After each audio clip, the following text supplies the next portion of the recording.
خلافت اموی کے حکام میں حجاج بن یوسف سے زیادہ کسی کو شہرت حاصل نہیں ہوئی، مگر یہ شہرت عدل و فیض رسانی کی نہیں تھی بلکہ سیاست و قہر کی تھی۔ تاریخ اسلام میں حجاج کا قہر ضرب المثل ہو گیا۔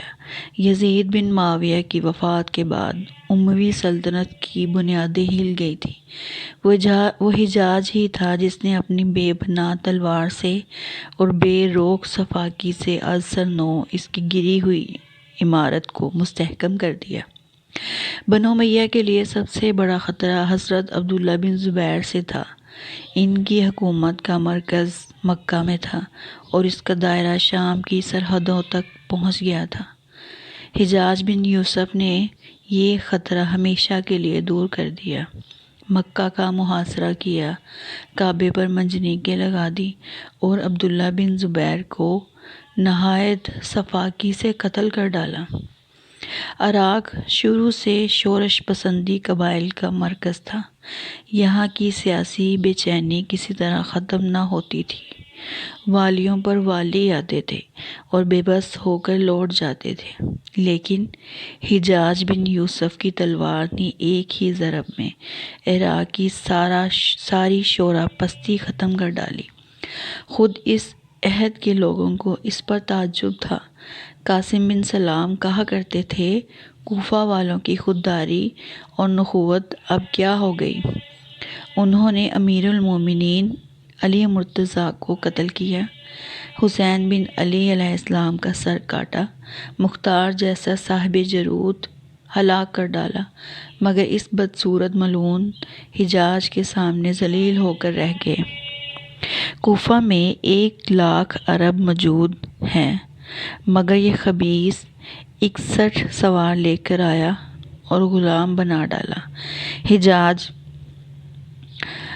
عراق میں اولین خطبہ ادب عربی کی مشہور چیز ہے کہ صرف اشارہ کر دینا کافی ہوگا۔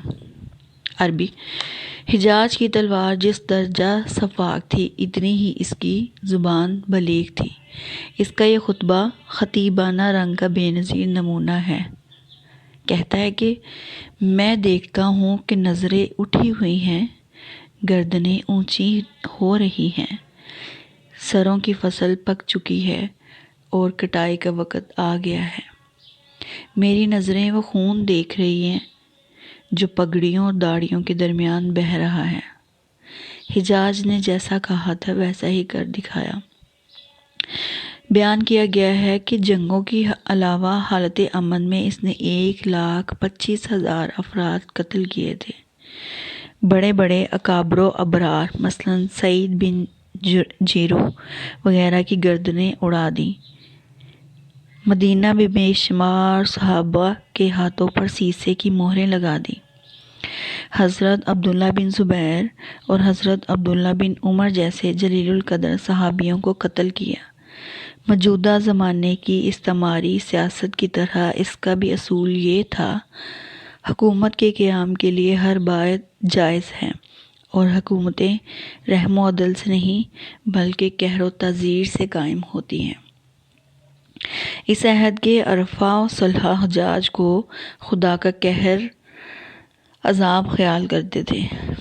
حضرت حسن بصری رحمۃ اللہ علیہ کہا کرتے تھے، حجاج اللہ کا عذاب ہے، اسے اپنے ہاتھوں کے زور سے دور کرنے کی کوشش نہ کرو بلکہ خدا سے عرضگزاری کرو، کیونکہ اس نے فرمایا ہے۔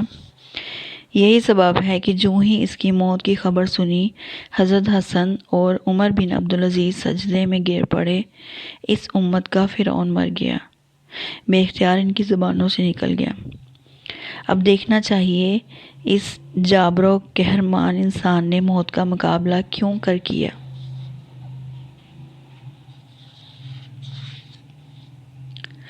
ہزاروں مخلوق جس گھاٹ ہزاروں مخلوق کو اپنے ہاتھوں سے اتار چکا تھا، خود اس میں کیسے اترا؟ بیماری: عراق پر 20 برس حکومت کرنے کے بعد 54 برس کی عمر میں حجاج بیمار ہوا۔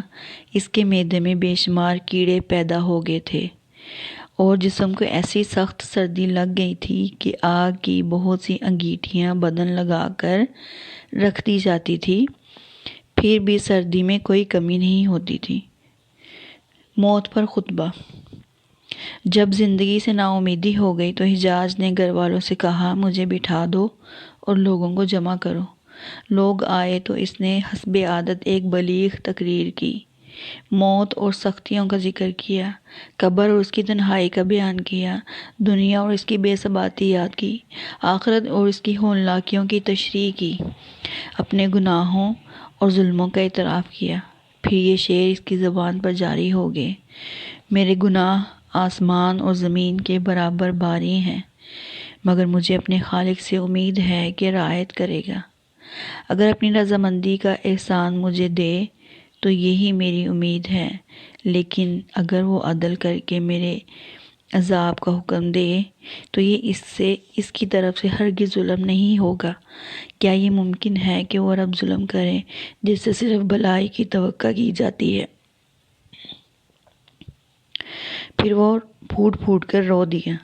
موقع اس قدر عبرت انگیز تھا کہ مجلس میں کوئی بھی اپنے آنسو روک نہ سکا۔ خلیفہ کے نام خط۔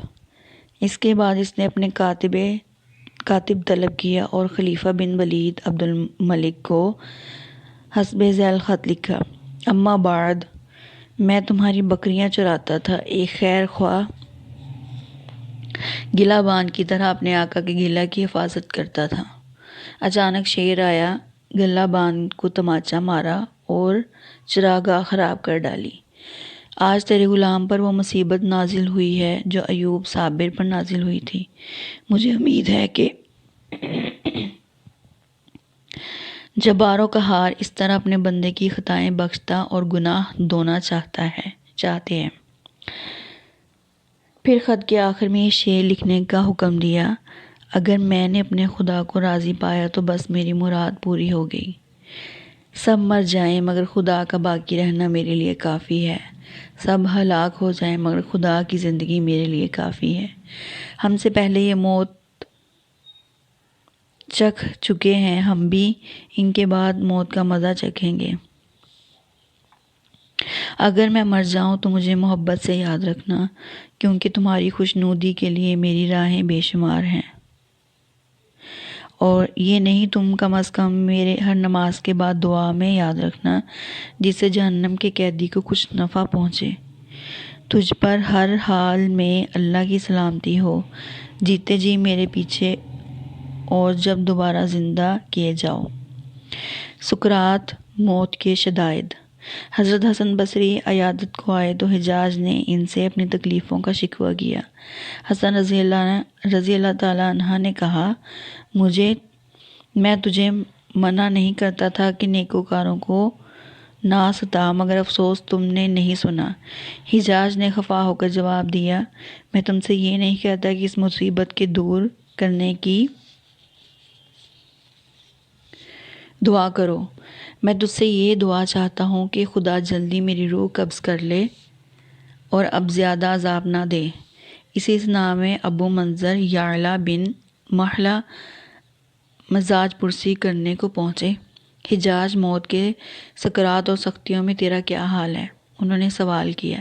اے یعلا، حجاج نے ٹھنڈی سانس لے کر کہا، کیا پوچھتے ہو؟ شدید مصیبت، سخت تکلیف، ناقابل بیان الم، ناقابل برداشت درد، سفر دراز، توشہ قلیل، آہ میری ہلاکت، اگر اس جبار و قہار نے مجھ پر رحم نہ کھایا۔ ابو منظر کی بلاغ تقریر۔ ابو منظر نے کہا، اے حجاج، خدا اپنے انہیں بندوں پر رحم کرتا ہے جو رحم دل اور نیک نفس ہوتے ہیں، اس کی مخلوق سے بھلائی کرتے ہیں، محبت کرتے ہیں۔ میں گواہی دیتا ہوں کہ تو فرعون و حامان کا ساتھی تھا، کیونکہ تیری سیرت بگڑی ہوئی تھی، تو نے اپنی ملت ترک کر دی تھی، راہ حق سے کٹ گیا تھا، صالحین کے طور طریقے سے دور ہو گیا تھا، تو نے نیک انسان قتل کر کے ان کی جماعت فنا کر ڈالی، تابعین کی جڑیں کاٹ کر ان کے پاک درخت کو اکھاڑ پھینکا۔ افسوس تو نے خالق کی نافرمانی میں مخلوق کی اطاعت کی، تو نے خون کی ندیاں بہا دیں، جانیں لی، آبروئیں برباد کی، قبر و جبر کی روش اختیار کی، تو نے اپنا دین ہی بچایا نہ دنیا ہی پائی، تو نے خاندان مروان کو عزت دی مگر اپنا نفس ذلیل کیا، ان کا گھر آباد کیا مگر اپنا گھر ویران کر لیا۔ آج تیرے لیے نہ نجات ہے نہ فریاد، کیونکہ تو آج کے دور دن اور اس کے بعد غافل تھا، تو اس امت کے لیے مصیبت اور قہر تھا۔ اللہ نے ہزار ہزار شکر کہ اس نے تیری موت سے امت کو راحت بخشی اور تجھے مغلوب کر کے اس کی آرزو پوری کر دی۔ حجاج کی عجیب رحم طلبی۔ راوی کہتا ہے کہ حجاج یہ سن کر مبہوت ہو گیا، دیر تک سناٹے میں رہا، پھر اس نے ٹھنڈی سانس لی، آنکھوں میں آنسو ڈبڈبا آئے اور آسمان کی طرف نظر اٹھا کر کہا، الہی مجھے بخش دے، کیونکہ لوگ کہتے ہیں تو مجھے نہیں بخشے گا۔ پھر یہ شعر پڑھا، الہی بندوں نے مجھے نا امید کر ڈالا، حالانکہ میں تجھ سے بڑی امید رکھتا ہوں۔ یہ کہہ کر اس نے آنکھیں بند کر لی۔ اس میں شک نہیں، رحمت الہی کی بے کنارہ وسعت دیکھتے ہوئے اس کا یہ انداز طلب ایک عجیب تاثیر رکھتا ہے، اور اس باب میں بے نظیر مقولہ ہے۔ یہی وجہ ہے کہ جب حضرت حسن بصری سے حجاج کا یہ قول بیان کیا گیا تو وہ پہلے تو متعجب ہوئے، کیا واقعی اس نے یہ کہا گیا؟ ہاں، اس نے ایسا ہی فرمایا، تو شاید اب بخشش ہو جائے۔ اللہ ہمیں بھی دوسروں پر رحم کرنے کی توفیق عطا فرمائے اور بڑوں کی عزت کرنے کی توفیق دے، اپنے ماں باپ سے پیار محبت سے رہنے کی توفیق دے۔ آمین ثم آمین یا رب العالمین۔